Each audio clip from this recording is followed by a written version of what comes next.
ada sebuah dosa yang lebih dahsyat daripada berzina, lebih dahsyat daripada mencuri, daripada narkoba, daripada merampok. Tapi banyak di antara kita merasa itu suatu hal yang remeh. Dosa apa? Dosa meninggalkan sholat. Cukup sebagai bukti besarnya dosa orang yang meninggalkan sholat, keislaman orang itu diperselisihkan oleh para ulama. Seorang menculik muslim mungkin, minum khamar mungkin, tapi muslim gak sholat diperselisihkan keislamannya. Rasulullah sallallahu alaihi wasallam beliau mengatakan, al-ahdul ladzi bainana wa bainahum as-salah, faman tarakaha faqad kafar. Yang membedakan kita sama mereka tuh, sama orang kafir itu salat. Maka siapa meninggalkan salat, dia telah kafir. Penghuni neraka ketika ditanya, ma salakakum fi saqar, apa yang menyebabkan kalian berada di neraka Saqar? Apa jawab mereka? Lam naku minal musallin. Kita bukan termasuk orang-orang yang mendirikan sholat.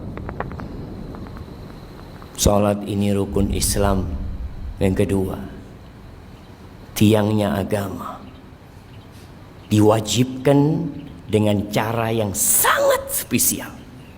Allah mewajibkan sholat kepada kita tidak melalui Jibril kemudian disampaikan kepada Nabi Muhammad SAW. Nabi sendiri berangkat menuju ke langit yang paling tinggi dan menerima perintah sholat.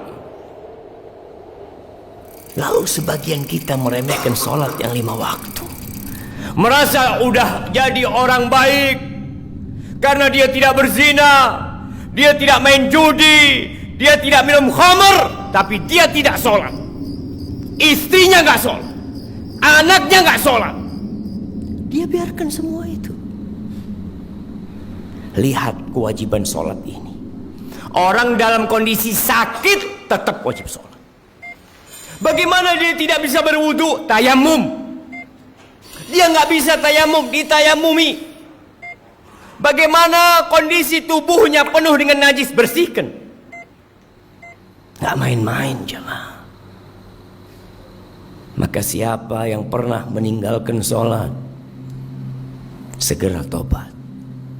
Sebagian orang Masya Allah sebelum masuk jam kerja sudah ada di tempat kerjanya. Tiap hari dia lakukan itu. Berapa dia digaji? Kenapa ketika panggilan Allah Jalla Jalla, yang laki-laki dipanggil 5 kali dalam sehari, hayya ala salah, hayya ala salah, tidak peduli untuk datang ke rumah Allah. Rumahnya berdampingan dengan rumah Allah Jalla Jalla. Jumatan telat lagi. Apa yang kau cari dalam kehidupan ini? Yang engkau makan jadi kotoran, yang engkau amalkan itu yang akan menjadi pahala buat dirimu. Berapa banyak orang yang keluar rumah jalan kaki, naik motor, pulang sudah ditandu. Sampai kapan kita akan melakukan kemaksiatan ini, melihat kemungkaran ini terjadi? Allah membuka pintu tobatnya lebar-lebar. Allah mengatakan, walaisatit taubatu lilladzina ya'maluna as-sayyi'at hatta idza hadara ahadahumul maut qala inni tubtul an. Tobat itu tidak diberikan kepada pelaku-pelaku kemaksiatan yang nunggu datangnya ajal. Ketika datang kematian kepadanya, inni tubtul an, sekarang aku tobat, nggak ada. Wallahi jamaah, kita hanya punya kesempatan 1 kali dalam kehidupan ini. Ketika ajal tiba, engkau hanya bisa menangis, menyesal, berteriak karena mendapatkan siksaan yang pedih dari Allah Jalla Jalaluhu.